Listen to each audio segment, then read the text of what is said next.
नमस्कार दोस्तों, विकास study circle के यूट्यूब चैनल पर आप सभी का स्वागत है। दोस्तों आज हम लोग केवीएस का प्रैक्टिस नंबर 1 करेंगे। इसमें दोस्तों आज हम लोग मैथ का सेशन जो है उसे सॉल्व करेंगे। आपको पता होगा कि मैथ के दोस्तों केवीएस के एग्ज़ाम में 20 प्रश्न पूछे जाएंगे। 20 प्रश्न, तो दोस्तों उन्हीं जो 20 प्रश्न हैं उनको आज हम लोग सॉल्व करेंगे। तो आप लोग दोस्तों वीडियो के साथ अंत तक अवश्य बने रहें तथा वीडियो को ज़्यादा से ज़्यादा लाइक करें, शेयर करें और चैनल को अधिक से अधिक सब्सक्राइब करें। चलिए दोस्तों देखते हैं आज का हमारा पहला प्रश्न है। निम्नलिखित रेखा चित्र से यह निर्धारित कर बताइए कि किस वर्ष भारत में इससे ठीक पहले के वर्ष की तुलना में अधिकतम मूल्य वृद्धि का सामना करना पड़ा। तो दोस्तों देखिएगा, सन 2008 दिया है, 2009 है, 2010, 2011, इन 4 वर्षों में कह रहा है कि किस वर्ष में जो वृद्धि है पिछले वर्ष की तुलना में सर्वाधिक है। तो दोस्तों देखिएगा, आप लोग इसमें यहाँ नोट कर लीजिएगा कि इसमें वृद्धि जो है यह 20% है। इसके बाद दोस्तों 2008 की बात की जाए, अगर 2008 में दोस्तों जो वृद्धि है वह 20% की है। 2009 में वृद्धि कितनी है, इसमें दोस्तों है 38% की। 2010 की वृद्धि की बात की जाए, इसमें है दोस्तों 58%। और 2011 की बात की जाए तो दोस्तों 2011 में है 80%। तो दोस्तों इसी आधार पर अब आप लोग आसानी से निकाल सकते हैं कि किस वर्ष में जो वृद्धि है पिछले वर्ष की तुलना में सर्वाधिक है। तो दोस्तों देखिएगा, 2008 और 2009 की बात की जाए तो दोस्तों देखिएगा 2008 में कितनी थी, 20%, और 2009 में कितनी है, 38%। दोस्तों यहाँ पर वृद्धि कितनी हुई है, यहाँ पर वृद्धि हुई है 18% की। उसके बाद दोस्तों अगर 2009 और 2010 की बात की जाए तो दोस्तों देखिएगा 2009 में कितनी वृद्धि है, 2009 में है दोस्तों 38% की। और 2010 की बात की जाए तो 2010 में कितनी है, 2010 में है दोस्तों 58%। तो यहाँ दोस्तों अंतर कितना आएगा, यहाँ बढ़ोतरी हुई है 20% की। उसके बाद दोस्तों आगे अगर देखें 2010 और 2011 में, 2010 और 2011, तो दोस्तों 2010 में कितनी वृद्धि है, 2010 में 58% और 2011 में कितनी है, 80%। तो यहाँ दोस्तों इनका अंतर कितना आएगा, यहाँ इनका अंतर आएगा दोस्तों 22% का। तो दोस्तों आप लोग इससे देख सकते हैं कि सर्वाधिक वृद्धि जो है कहाँ हुई है। तो दोस्तों सर्वाधिक वृद्धि जो है वह 2011 में हुई है। 2010 की तुलना में 2011 में जो वृद्धि है कितनी है, 22% की। उसके अलावा 2010 और 9 में जो 9 की अपेक्षा 10 में वृद्धि कितनी ज़्यादा हुई, 20% की। और 2008 की अपेक्षा 2009 में वृद्धि कितनी ज़्यादा हुई, 18% की। तो सर्वाधिक जो वृद्धि हुई है वह 2011 में हुई है पिछले वर्ष की तुलना में। तो इसमें ऑप्शन कौन सा सही होगा, ऑप्शन नंबर जो डी है 2011, यही हमारा आंसर जो है बिल्कुल सही होगा। 2011 में दोस्तों 2010 की अपेक्षा वृद्धि जो है वह सर्वाधिक हुई है। तो ऑप्शन नंबर डी जो है वह बिल्कुल सही हो जाएगा। आगे देखिएगा दोस्तों, अगला प्रश्न है, प्रश्न नंबर 42 है दोस्तों। सूत्र का प्रयोग किए बिना अध्यापक निम्नलिखित में से किस साधनों शिक्षण अधिगम सामग्री का प्रयोग यह दर्शाने के लिए कर सकता है कि विभिन्न आयामों वाले दो आयतों का क्षेत्रफल समान हो सकता है। तो दोस्तों ए नंबर ऑप्शन है पैमाना, बी नंबर है ग्राफ पेपर, सी नंबर है धागा और डी नंबर है टाइल। तो दोस्तों इसमें से अध्यापक जो है किन साधनों का प्रयोग अधिगम सामग्री का प्रयोग यह दर्शाने के लिए कर सकता है कि विभिन्न आयामों वाले दो आयतों का क्षेत्रफल समान हो सकता है। तो इसमें दोस्तों अध्यापक जो है ग्राफ पेपर का प्रयोग कर सकता है, उसके अलावा टाइल का प्रयोग कर सकता है। तो इसमें दोस्तों ऑप्शन नंबर कौन सा हमारा सही होगा, ऑप्शन नंबर बी और डी, यानी ऑप्शन नंबर जो डी है यह बिल्कुल सही हो जाएगा। अध्यापक ग्राफ पेपर का प्रयोग कर सकता है और टाइल का प्रयोग कर सकता है यह दर्शाने के लिए कि विभिन्न आयामों वाले दो आयतों का क्षेत्रफल समान हो सकता है। तो इसमें ऑप्शन नंबर जो डी है यह बिल्कुल सही हो जाएगा। आगे देखिएगा दोस्तों, अगला प्रश्न है, प्रश्न नंबर 143 है दोस्तों। यदि किसी गोले की त्रिज्या में 50% की वृद्धि की जाए तो इसके पार्श्व क्षेत्रफल में कितने प्रतिशत की वृद्धि होगी। तो दोस्तों इसमें जो गोले का दोस्तों गोले का पार्श्व क्षेत्रफल, इसका सूत्र क्या होता है, पार्श्व क्षेत्रफल, इसका सूत्र होता है दोस्तों 4πr²। यह गोले का पार्श्व क्षेत्रफल का सूत्र होता है। त्रिज्या दोस्तों हमने मानी, त्रिज्या मान लेते हैं दोस्तों r थी। लेकिन दोस्तों जब वृद्धि हो जाती है 50% की त्रिज्या में तो नई त्रिज्या क्या होगी? नई त्रिज्या दोस्तों यह 50% ज़्यादा होगी, यानी 150/100। यहाँ से कितना आएगा? 50, 3 बार 50 दूनी 100, यानी 3r/2। यह हमारी नई त्रिज्या हो गई। तो कह रहा है इसके पार्श्व क्षेत्रफल में कितने प्रतिशत की वृद्धि होगी। तो दोस्तों अब हम लोग नया क्षेत्रफल जो है निकालते हैं। नया क्षेत्रफल होता क्या है? 4πr²। तो दोस्तों इसमें 4πr कितना है दोस्तों? r है 3r/2। दोस्तों इसका स्क्वायर करेंगे तो यहाँ से दोस्तों आप इतना नोट कर लीजिएगा, उसके बाद हम लोग आगे देखेंगे दोस्तों। अब दोस्तों देखिएगा आगे हम लोग सॉल्व करेंगे। हमने नया क्षेत्रफल क्या निकाला था? 4πr² था। तो दोस्तों 3 तिया 9 r²/4। तो दोस्तों ये हमारा नया क्षेत्रफल था, नया क्षेत्रफल। और पुराना क्षेत्रफल क्या था? पुराना क्षेत्रफल था दोस्तों 4πr²। तो दोस्तों यहाँ से 4 से 4 ये कैंसिल हो जाएगा। उसके बाद बचेगा क्या? बचेगा दोस्तों 9πr²। तो कह रहा है कि इसके पार्श्व क्षेत्रफल में कितने प्रतिशत की वृद्धि होगी। तो वृद्धि हम लोग देखते हैं, वृद्धि कितनी हुई है? वृद्धि हुई है दोस्तों 9πr² माइनस पुराना क्षेत्रफल कितना था? 4πr², यानी वृद्धि हुई है दोस्तों 5πr² की। अब कह रहा है कि प्रतिशत वृद्धि। तो दोस्तों प्रतिशत वृद्धि की बात की जाए, प्रतिशत वृद्धि, तो दोस्तों प्रतिशत वृद्धि होती वृद्धि बटा दोस्तों मूल क्षेत्रफल कितना था? 4πr² into 100। यहाँ से दोस्तों πr² ऊपर कैंसिल हो जाएगा, ये नीचे πr² कैंसिल हो जाएगा। 4 से दोस्तों ये 25 बार जाएगा, और 25 इंटू 5 125%, यानी जो वृद्धि है वह कितनी है? 125% की वृद्धि होगी। ऑप्शन कौन सा सही होगा? ऑप्शन नंबर जो सी है यह बिल्कुल सही हो जाएगा। आगे दोस्तों देखिएगा अगला प्रश्न है दोस्तों प्रश्न नंबर 144 है दोस्तों। दो घनों के आयतनों का अनुपात 27:64 है। इसके संपूर्ण पृष्ठों के क्षेत्रफलों का अनुपात क्या है? तो दोस्तों घन का आयतन क्या होता है? घन का आयतन होता है दोस्तों a³। तो दोस्तों यहाँ 27:64 है, यानी दोस्तों a1 क्या आएगा? a1 आएगा 3, और a2 दूसरे वाले की भुजा क्या आएगी? तो आएगी 64। किसका क्यूब होता है? तो 4 का।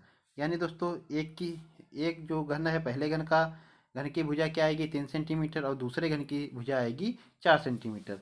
अब हमें भुजा प्राप्त हो गई हैं दोनों घनों की। अब जो संपूर्ण पृष्ठ है, इनके संपूर्ण पृष्ठ का क्षेत्रफल दोस्तों निकालना है। तो घन का संपूर्ण पृष्ठ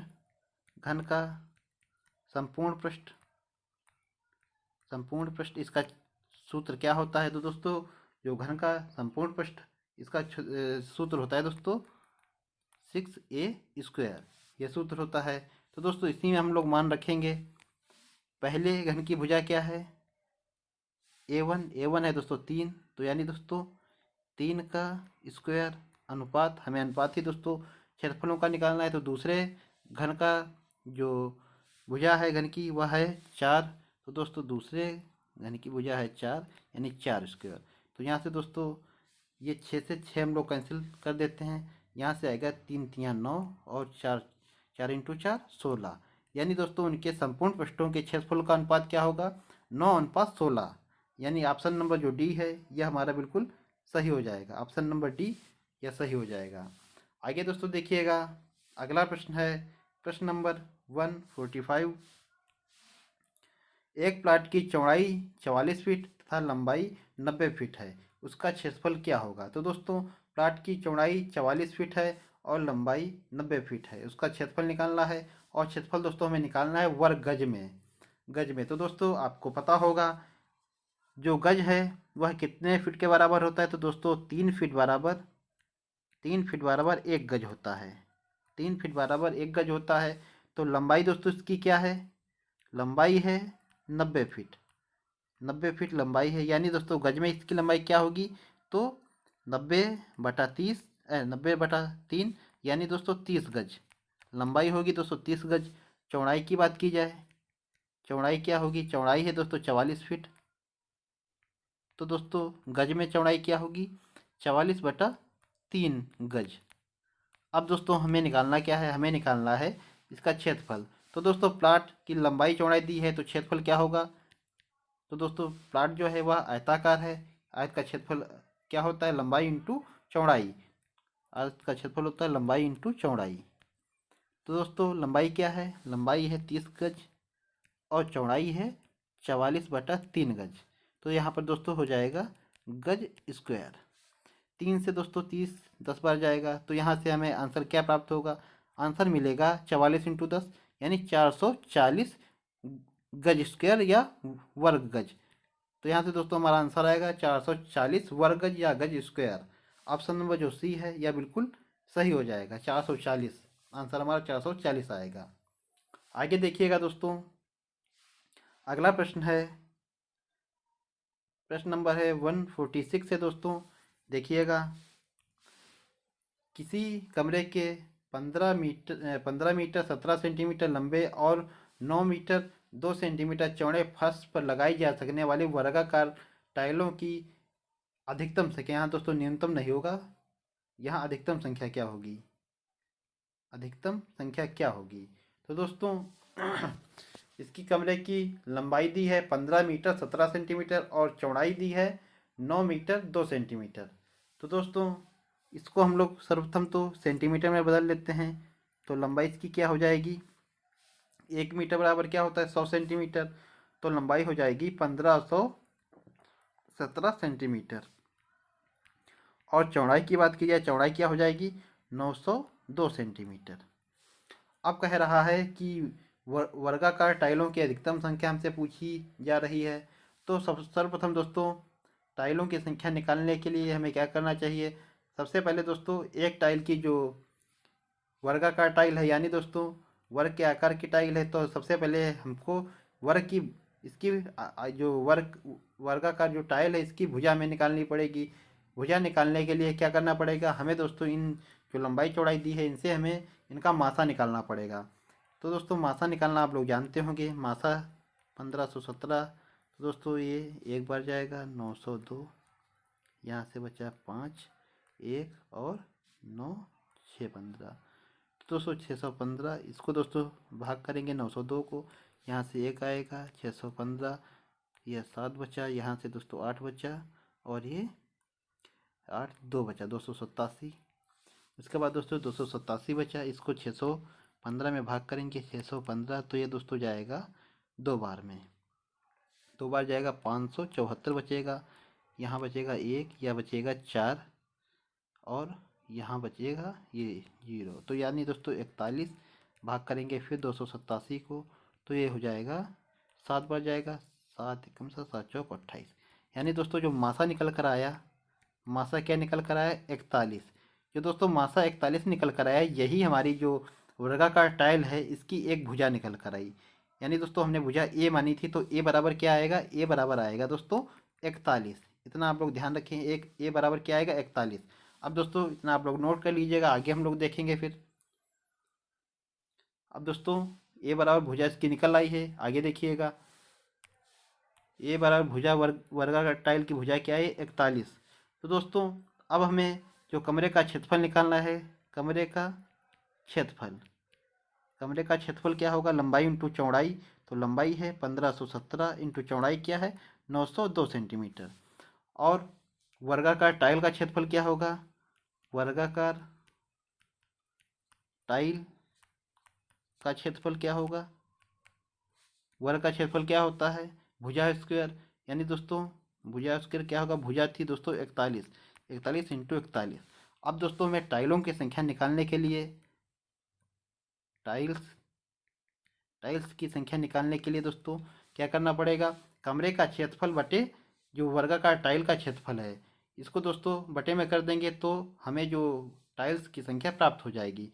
यानी 1517 इंटू 902, ये कमरे का क्षेत्रफल हो गया। और वर्गाकार टाइल का क्षेत्रफल क्या है? 41 इंटू 41। इससे दोस्तों जो उस कमरे में टाइल्स लगेंगे उसकी संख्या हमें प्राप्त हो जाएगी। तो इसको दोस्तों विभाजित कीजिएगा, 41 से 902 ये दोस्तों 22 बार जाएगा, और 41 से 1517 ये दोस्तों 37 बार जाएगा।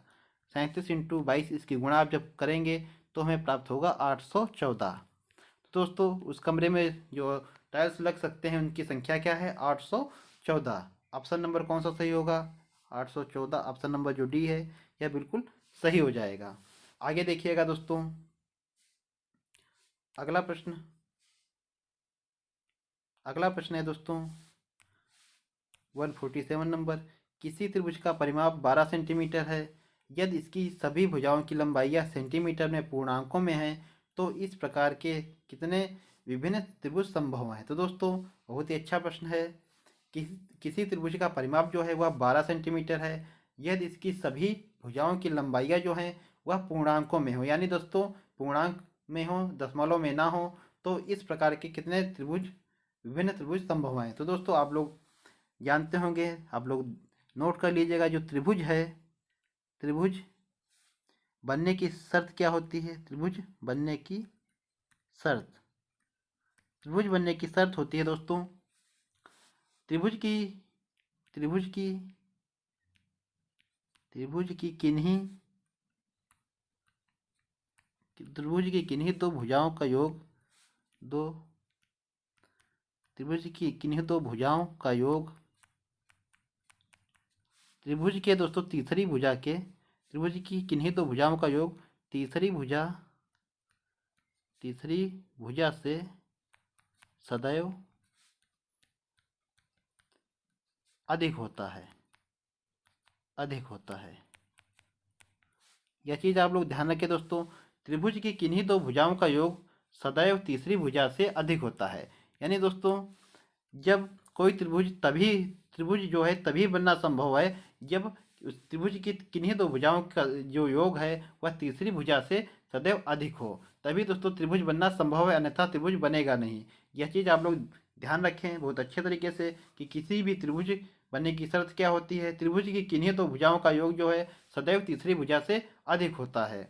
तो दोस्तों आप लोग इसको नोट कर लीजिएगा। आगे देखिएगा, आप लोग नोट कर लें इसे। अब देखिएगा दोस्तों, इसमें दोस्तों त्रिभुज का परिमाप क्या दिया हुआ है? परिमाप दिया हुआ है 12 सेंटीमीटर। तो दोस्तों परिमाप जो दिया हुआ है, परिमाप है 12 सेंटीमीटर, 12 सेंटीमीटर दिया हुआ है। तो दोस्तों और कह रहा है कि त्रिभुज जो भुजाएं हैं इनकी लंबाइयाँ जो हैं वह पूर्णांकों में हों, पूर्णांक में हों। तो दोस्तों देखिएगा इस प्रकार त्रिभुज कितने बन सकते हैं? पहला का तो दोस्तों बन जाएगा समबाहु त्रिभुज, समबाहु त्रिभुज, समबाहु त्रिभुज दोस्तों बनेगा, यानी समबाहु त्रिभुज सभी जो भुजाएं हैं वह बराबर होंगी इसकी दोस्तों। तो परिमाप है 12 सेंटीमीटर, यानी दोस्तों प्रत्येक भुजा 4-4 सेंटीमीटर की होगी। तो दोस्तों एक तो समबाहु त्रिभुज बन गया। दूसरा दोस्तों समद्विबाहु त्रिभुज भी बन सकता है, समद्विबाहु त्रिभुज, समद्विबाहु त्रिभुज। इसमें दोस्तों देखिएगा समद्विबाहु त्रिभुज की बात की जाए तो दोस्तों देखिएगा इसमें ए बी सी, या दोस्तों हम लोग मान लेते हैं कि दो भुजाएं, एक ये 5 सेंटीमीटर की हो गई, ये 5 सेंटीमीटर की हो गई, ये 2 सेंटीमीटर की हो गई। तो दोस्तों इसमें भी जो दो भुजाएं समान है और एक भुजा कम है, तो 5 सेंटीमीटर की दो भुजा हो गई और एक भुजा 2 सेंटीमीटर की। और दोस्तों समकोण त्रिभुज भी बन सकता है, समकोण त्रिभुज, समकोण त्रिभुज भी बन सकता है। देखिएगा दोस्तों ये समकोण त्रिभुज हो गया। इसमें दोस्तों समकोण त्रिभुज आपको पता होगा ट्रिपलेट के उस रूल से क्या होगा, 3 और ये 4 और कर्ण 5। तो दोस्तों ये ट्रिपलेट के रूल से जो भुजा हो जाएंगी 3, 4 और 5 सेंटीमीटर की। तो दोस्तों आप लोग इसमें देख लीजिएगा जो हमने बताया था कि जो शर्त होती है त्रिभुज बनने की, त्रिभुज की किन्हीं तो भुजाओं का योग सदैव त्रिभुज की तीसरी भुजा से अधिक होता है। यानी दोस्तों हम लोग इसमें देखिएगा, आप लोग त्रिभुज की दो भुजाएं, एक दोस्तों 4 ये और 4 ये दोस्तों 4, 4, 8 हो जाएगी, और ये तीसरी भुजा से सदैव अधिक है। इसमें दोस्तों देखिएगा किन्हीं दो भुजाएं, आप किन्हीं दो भुजाओं को दोस्तों देख लीजिएगा, उनका योग सदैव तीसरी भुजा से अधिक होगा। इसमें दोस्तों 5 और 5 को आप लेंगे 10 हो जाएगा, तीसरी भुजा से अधिक है। 5 और 2 लेंगे 7 हो जाएगा, यह तीसरी भुजा से अधिक है। तो दोस्तों किन्हीं भी दो भुजाओं का योग सदैव तीसरी भुजा से अधिक होगा। इसमें भी दोस्तों समकोण त्रिभुज में भी आप देख सकते हैं, कर्ण और आधार को लें तो इनका योग हो जाएगा 9, तीसरी भुजा से अधिक है। कर्ण और अगर आप लोग लंब लें तो दोस्तों 5 3 8 हो जाएंगे, यह आधार से 4 से अधिक है।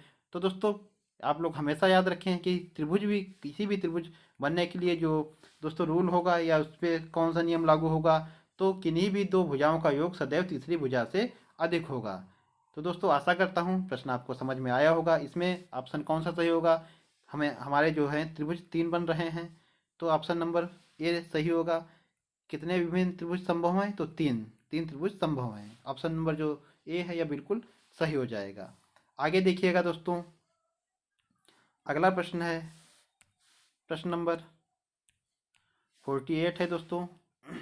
यदि कोई व्यक्ति किसी वृत्ताकार पथ पर वृत्ताकार पथ का 4/5 पाँचवां भाग m मिनट में तय करता है, तो उसी चाल से उस पूर्ण पथ की एक परिक्रमा करने में व्यतीत समय है। तो दोस्तों वृत्ताकार पथ का जो 4/5वां भाग m मिनट में तय करता है, यानी 4/5वां भाग m मिनट में तय करता है, तो कह रहा है उसी चाल से उस पूर्ण पथ की एक परिक्रमा करने में व्यतीत समय, यानी दोस्तों एक जो पूरा चक्कर है, पूरा भाग कितने समय में चलेगा, तो दोस्तों m इंटू 1/4/5।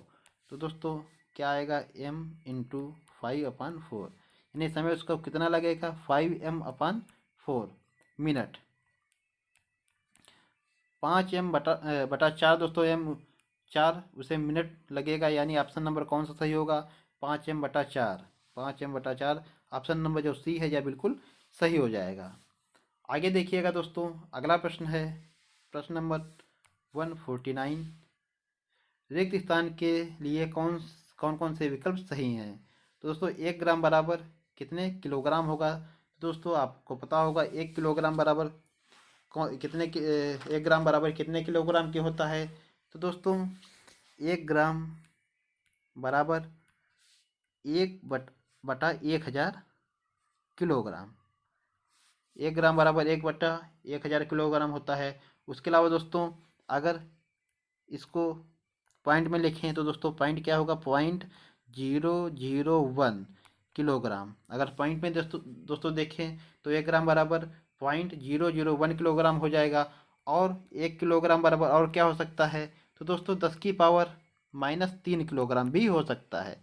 तो दोस्तों 1 ग्राम बराबर किलो में अगर परिवर्तित करें तो ये 3 रूप हो सकते हैं। 1 ग्राम बराबर 1/1000 किलोग्राम, 1 ग्राम बराबर 0.001 किलोग्राम और 1 ग्राम बराबर 10⁻³ किलोग्राम। तो इसमें कौन कौन से ऑप्शन दिए हुए हैं, ए नंबर ऑप्शन ये भी सही होगा, बी नंबर ये भी सही होगा। ये दोस्तों सी नंबर ऑप्शन जो है यह गलत है, क्योंकि दोस्तों इसमें जो 0 है वह 1 अधिक लगा है, तो ये ऑप्शन गलत हो जाएगा और ये ऑप्शन भी गलत होगा। तो ऑप्शन कौन सा सही होगा, ए और बी, यानी दोस्तों ऑप्शन नंबर जो बी है यह बिल्कुल सही हो जाएगा, ए और बी। आगे देखिएगा दोस्तों, अगला प्रश्न है प्रश्न नंबर 150। 3 संख्याओं का औसत 7 है, पहली 2 संख्याओं का औसत 4 है, तीसरी संख्या क्या है। तो दोस्तों 3 संख्याओं का औसत क्या है, 7। इनका कुल मान क्या होगा, कुल मान दोस्तों होगा 7 × 3 = 21। और दोस्तों पहली 2 संख्याओं का औसत क्या है, पहली 2 का औसत है 4, इनका कुल मान क्या होगा, कुल मान होगा दोस्तों 4 × 2 यानी 8। तो दोस्तों 3 संख्या हमें पहले दी हुई थी, उनका मान है 21 और 2 संख्याओं का कुल मान 8 है। तो तीसरी संख्या क्या होगी, तीसरी संख्या दोस्तों 21 - 8 घटा देंगे तो हमें तीसरी संख्या प्राप्त हो जाएगी। तो तीसरी संख्या होगी दोस्तों 13। 21 - 8 = 13। ऑप्शन नंबर कौन सा सही होगा, ऑप्शन नंबर जो बी है यह बिल्कुल सही हो जाएगा। आगे देखिएगा, अगला प्रश्न है 151 नंबर दोस्तों। यदि किसी बस की चाल इसके सामान्य चाल से 5 किलोमीटर प्रति घंटा अधिक कर दिया तो यह 300 किलोमीटर की यात्रा तय करने में 2 घंटा समय जो है कम लेती है, बस की सामान्य चाल क्या है। तो दोस्तों बस की चाल इसके सामान्य चाल से 5 किलोमीटर प्रति घंटा अधिक कर देने पर या 300 किलोमीटर की यात्रा जो है वह 2 घंटे समय कम लेती है। तो बस की चाल पूछ रहा है, तो हमने माना बस की चाल, सामान्य चाल क्या है, सामान्य चाल बस की x किलोमीटर प्रति घंटा। उसके बाद दोस्तों दूरी क्या है, दूरी है 300 किलोमीटर। तो दोस्तों उसके बाद चाल में बढ़ोतरी करने पर नई चाल, नई चाल क्या होगी, नई चाल है दोस्तों 5 किलोमीटर की बढ़ोतरी कर देता है। तो दोस्तों बढ़ोतरी करने पर कह रहा है समय जो है वह 2 घंटे कम लेती है। तो दोस्तों समय बराबर क्या होता है, समय बराबर होता है चाल बटा समय बराबर क्या होता है, दूरी अपान चाल।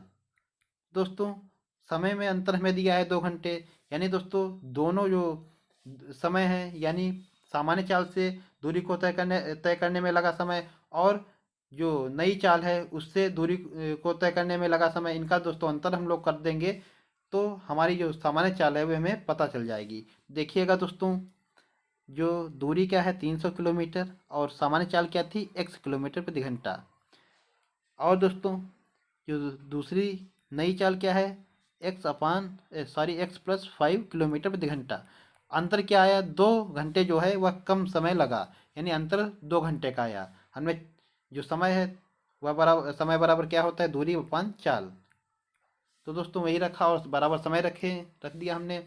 इक्वेशन को सॉल्व करने पर दोस्तों हमें आंसर प्राप्त हो जाएगा। हमने 300 कॉमन ले लिया, इसको दोस्तों एलसीएम लेने पर x+5 ऊपर चला जाएगा और ये x बटा x+5। इधर दोस्तों 2 बराबर में 2 है। आप लोग इतना दोस्तों नोट कर लें, उसके आगे हम लोग सॉल्व करेंगे। x से x कैंसिल हो जाएगा ये। अब आगे दोस्तों देखिएगा 300 इंटू 5 अपान में क्या है x² + 5x बराबर 2। 2 से दोस्तों इसको कैंसिल करेंगे तो 150 बचेगा इधर। अब इतना दोस्तों आप लोग नोट कर लें। अब आगे हम लोग दोस्तों देखेंगे। देखिएगा दोस्तों हमें क्या प्राप्त हुआ, हमें प्राप्त हुआ था दोस्तों 150 इंटू 5 बटा दोस्तों x² + 5x बराबर, हमने 2 से कैंसिल किया था तो बराबर 1।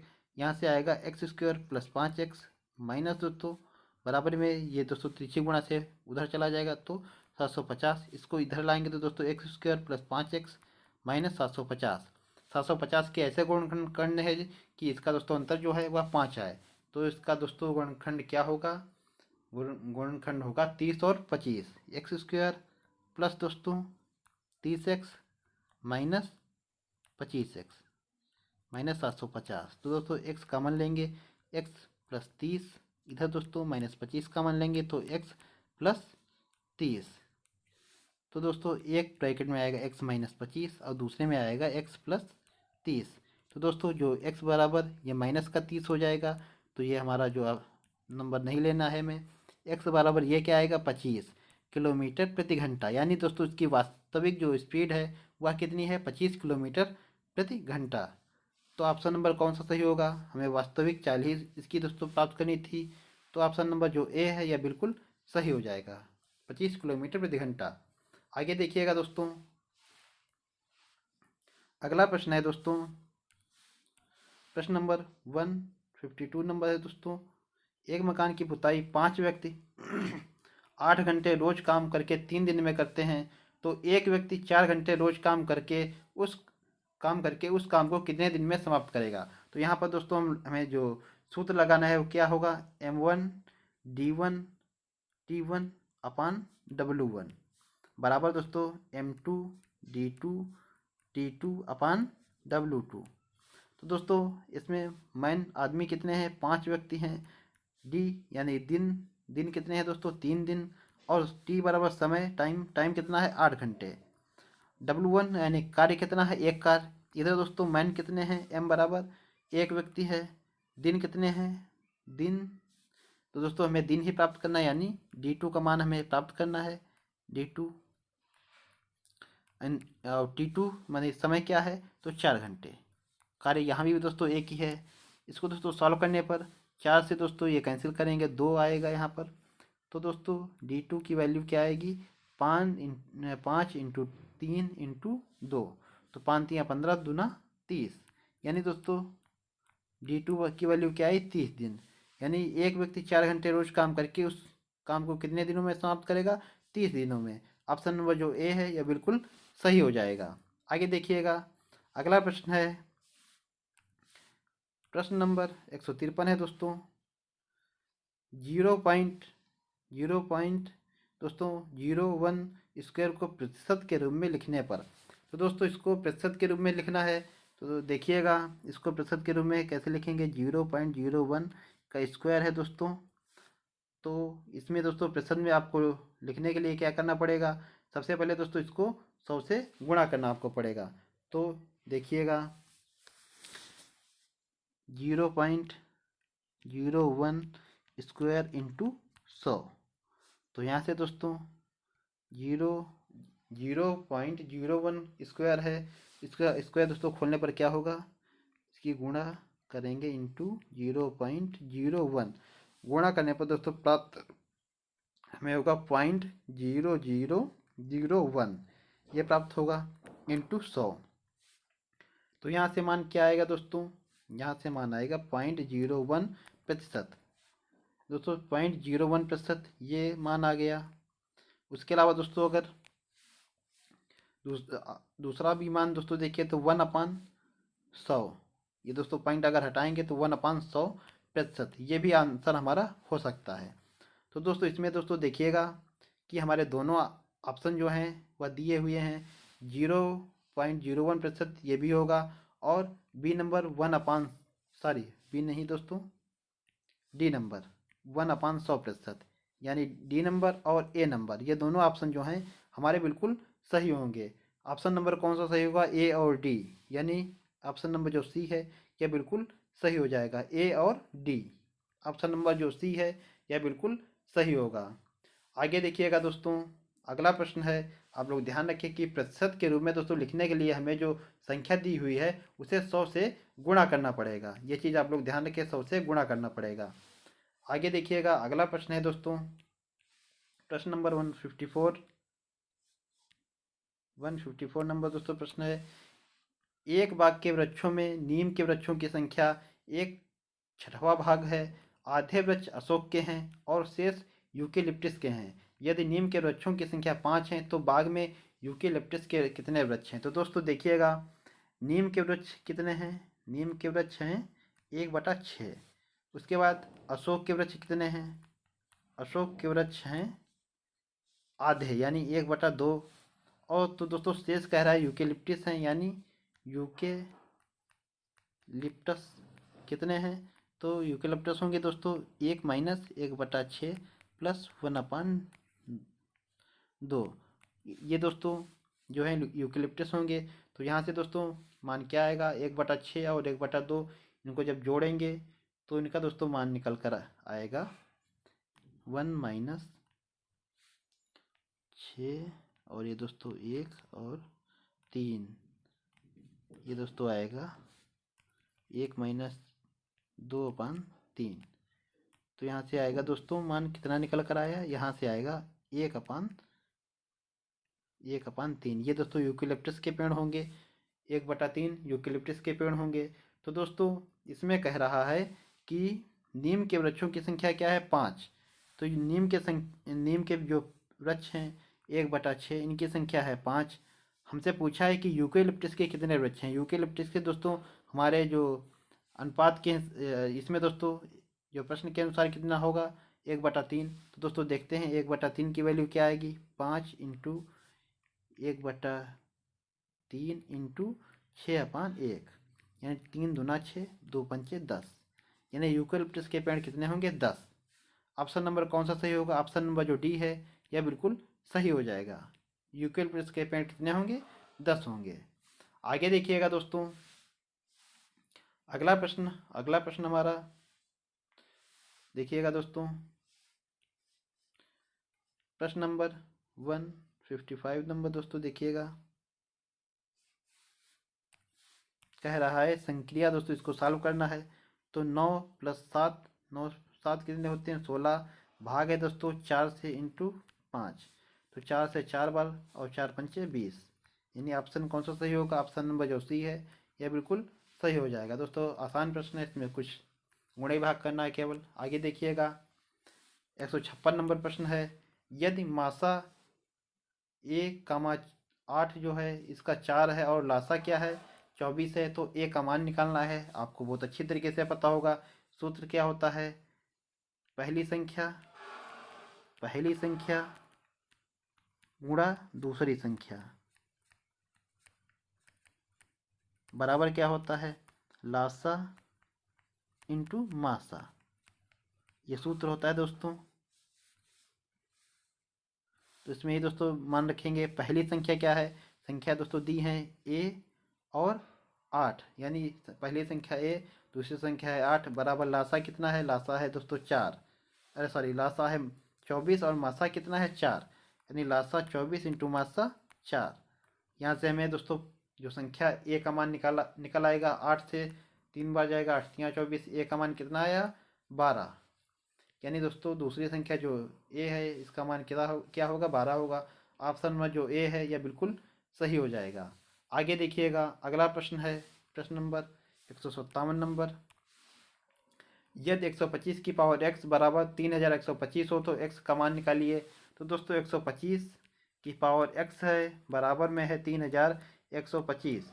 तो दोस्तों हम लोग पहले इसको सॉल्व करेंगे, तो 125 की जो 3125 है दोस्तों 125 के पावर में नहीं आएगा।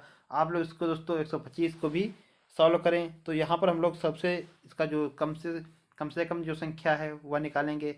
यहाँ से दोस्तों हम लोग देखेंगे कि 5 की पावर 3 जो है, 5 पचे 25, पचे 125, तो 5 की पावर 3 बराबर 125 होता है।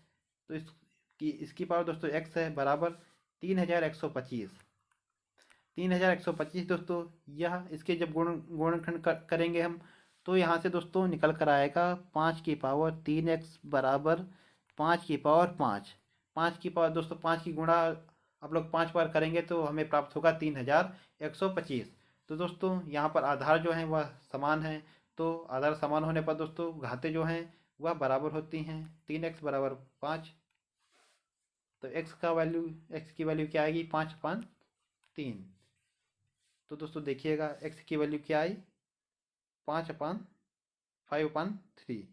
तो यानी दोस्तों ऑप्शन नंबर जो डी है 5/3 यह बिल्कुल सही हो जाएगा। आगे देखिएगा दोस्तों अगला प्रश्न है 158 नंबर प्रश्न, यदि 158 नंबर है दोस्तों, यदि एक भिन्न के अंश को 20% और उसके हर को 25% बढ़ा दिया जाए तो भिन्न 3/5 हो जाती है। मूल भिन्न है, मूल भिन्न दोस्तों हम लोग मान लेते हैं, मूल भिन्न क्या है, मूल भिन्न है दोस्तों x/y। तो x में दोस्तों बढ़ोतरी होती है 20% की और हर में बढ़ोतरी कितनी होती है 25% की, यानी 125। तो भिन्न क्या प्राप्त हो जाती है 3/5। सॉल्व करेंगे तो इसको दोस्तों 5 से कटेंगे, 5 दूना 10, 5 चौका 20, 5 दूना 10, 5 25।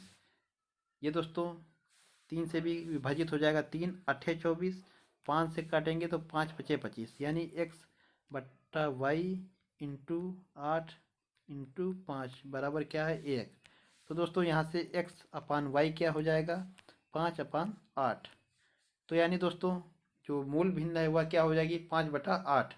ऑप्शन नंबर कौन सा सही होगा, ऑप्शन नंबर ए जो है यह बिल्कुल सही हो जाएगा। 5/8 मूल भिन्न क्या है 5/8।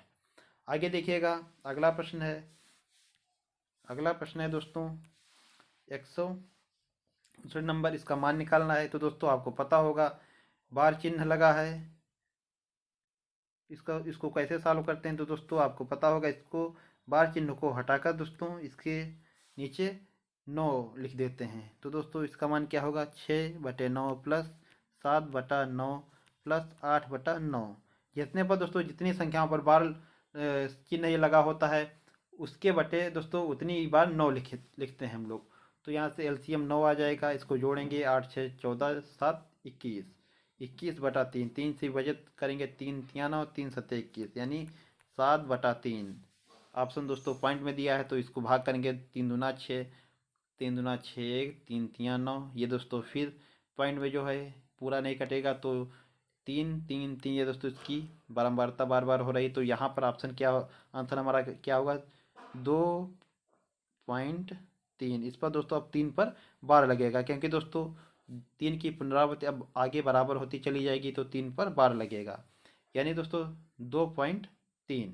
ऑप्शन नंबर कौन सा सही होगा, ऑप्शन नंबर जो ए है यह बिल्कुल सही हो जाएगा। आगे देखिएगा, आज का हमारा अंतिम प्रश्न है, प्रश्न नंबर 60, 160 नंबर दोस्तों। कोई प्राकृतिक संख्या m के लिए गुणनफल m ब्रैकेट में m+2 ब्रैकेट में m+4 हमेशा विभाजित होगा। तो दोस्तों कोई प्राकृतिक संख्या m के लिए गुणनफल m विभाजित होगा। तो दोस्तों इसमें हम लोग देखते हैं m बराबर मान रखेंगे 1 2 3 4 5, ऐसे दोस्तों मान रखकर देखते हैं, m की वैल्यू रखकर देखेंगे संख्या क्या है, m+2 और m+4। m बराबर दोस्तों 1 रखकर देखते हैं तो संख्या क्या आएगी, 1 ब्रैकेट में 3, ये दोस्तों ब्रैकेट में 4 1 5, यानी दोस्तों संख्या क्या आई, 1 × 3 × 5। दूसरे में दोस्तों देखिएगा, 1 मिनट दोस्तों आप लोग रुकिए, इसको थोड़ा स्पेस दोस्तों लेंगे, उसके बाद आपको बताएंगे। देखिएगा यहाँ पर दोस्तों हमें m की वैल्यू प्राप्त करनी है, तो हम लोग m की वैल्यू 1 2 3 4 5 ये सब रखकर देख लेंगे। तो m की वैल्यू दोस्तों हम लोग 1 रख के देखते हैं, m बराबर 1। तो यहाँ से इक्वेशन दी है m m+2 और m+4। तो दोस्तों देखिएगा m की वैल्यू 1 है, तो यानी 1 × 2 1 3 हो जाएगा, × 4 1 5। दूसरा m बराबर 2 रखकर देखते हैं, m बराबर 2। तो दोस्तों यहाँ पर क्या आएगा, 2 × 2 दूना 4 × 4 और 2 6 आएगा। यहाँ से दोस्तों इसको थोड़ा और सॉल्व करेंगे तो 2 × 4 × 2 × 3। इसके अलावा दोस्तों m बराबर 3 रखकर देखेंगे, तो m की वैल्यू 3 गुणा 3 और 2 5 हो जाएगा, × 3 और 4 7 हो जाएगा। तो दोस्तों हमने m के 3 मान रख कर देखिएगा दोस्तों, हमने m के 3 मान रखे, m बराबर 3, m बराबर 2, m बराबर 1। इसमें हमें प्राप्त किया हुआ m बराबर 1 रखने पर प्राप्त हुआ 3, 1 × 3 × 5। m बराबर 2 रखने पर प्राप्त हुआ दोस्तों 2 × 4 × 2 × 3, और m बराबर 3 रखने पर प्राप्त हुआ 3 × 5 × 7। आप दोस्तों देखिएगा प्रत्येक में आपको 3 दिखाई देगा, इसमें भी 3, इसमें भी 3, इसमें भी 3। m बराबर 4 आप लोग रखें, वहाँ पर भी दोस्तों आपको 3 मिलेगा। m बराबर 4 दोस्तों देखिएगा, m बराबर 4 रखने पर m 4 × 4 2 6 × 4 4 8।